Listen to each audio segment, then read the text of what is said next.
দেখুন, তৃণমূল আতঙ্কিত এবং তাই তারা নিজেরা ধর্নায় বসেছে। মিছিল মিটিং করবার তৃণমূলের মুরদ নেই, তারা ধর্নায় বসেছে।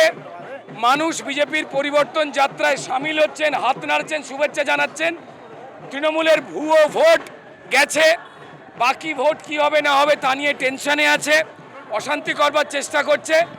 তাই বিজেপির প্রতি যে জনসমর্থন বাড়ছে, মানুষের যে আশীর্বাদ বাড়ছে, মায়েরা, বোনেরা এবং যুব সমাজ তারা যে তৃণমূলের ক্রিমিনালদের আর পুলিশের ভয়, মারধর, আতঙ্ক ভুলে জমায়েত হচ্ছে এটাকে বানচাল করবার জন্য।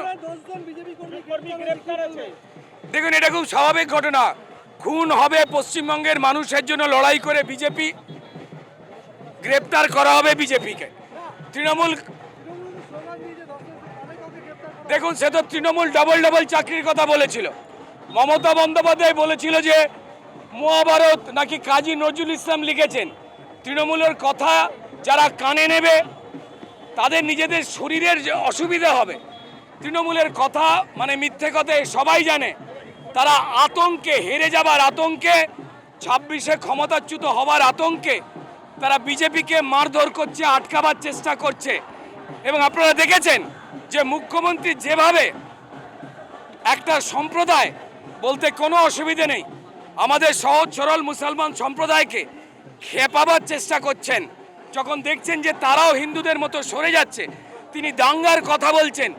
এটা একজন মুখ্যমন্ত্রীর কথা, যে দল মুসলমানদেরকে দুধেল গাই বলে, গরু বলে অপমান করে, যে দল মুসলমানদের দিয়ে হিন্দুদেরকে আঘাত করবার কথা বলে, যে দল ভুলে গেছে যে 70% হিন্দু, তারা আজ একত্রিত এবং তারা যে কোনো সংখ্যালঘুদের সঙ্গে নিয়েই চলতে চায়।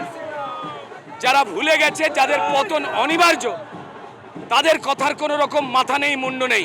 আমি বলবো যে ধর্নায় তো বসে গেছেন, যাত্রাপালা তো শুরু করেছেন। এই যাত্রাপালার মঞ্চ কবে খোলা হবে সেই বিষয়ে আদৌ কোনো প্ল্যান করে উঠতে পেরেছেন কি? সেদিকে মন দিন, কোন অজুহাতে উঠবেন।